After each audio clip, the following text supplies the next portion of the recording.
To excel in the IGCSE English as a second language listening section, focus on active listening.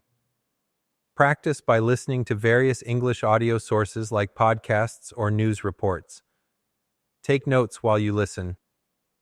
Jot down key points and unfamiliar words. This sharpens your ability to catch details during the exam.